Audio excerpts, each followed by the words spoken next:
আসসালামু আলাইকুম রহমতুল্লাহ। আমি একটু শারীরিকভাবে অসুস্থ, তো যাই হোক আমি একটা ইম্পর্টেন্ট কথা বলি।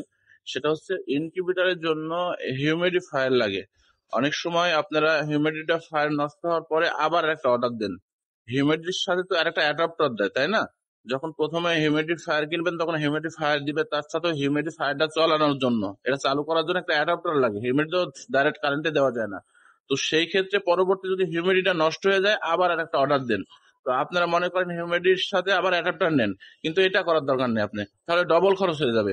আপনি যেহেতু অ্যাডাপ্টারটা তো আগে নিয়েছেন, একটা অ্যাডাপ্টারে কিন্তু অনেক দিন চলে। হিউমিডিফায়ারটা অনেক সময় নষ্ট হলেও অ্যাডাপ্টার নষ্ট হয় না, কিন্তু অ্যাডাপ্টার অনেক সময় টেকসই হয়।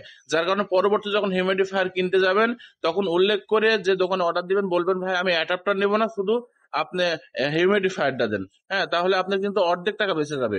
হ্যাঁ, এটা মাথায় এটা আপনাদের খেয়াল করে দিলাম। অনেকেই হিউমিডিফায়ারটা নষ্ট হয়ে গেলে পুনরায় আবার অ্যাডাপ্টার সহ কিনে নিয়ে আসেন। তাহলে অ্যাডাপ্টার সহ কিনতে হলে কিন্তু একটা অ্যাডাপ্টার হিউমিডিফায়ারের দাম যা, আপনি শুধু একটা হিউমিডিফায়ারটা যদি কিনেন পরবর্তীতে, তাহলে কিন্তু অর্ধেক দামে পেয়ে যাবেন। যার জন্য যেহেতু আগে একটা অ্যাডাপ্টার রয়েছে, তবে একটা জিনিস খেয়াল রাখবেন, অ্যাডাপ্টারটা আপনি ডবল রাখার চেষ্টা করবেন। হ্যাঁ, ডবল রাখবেন।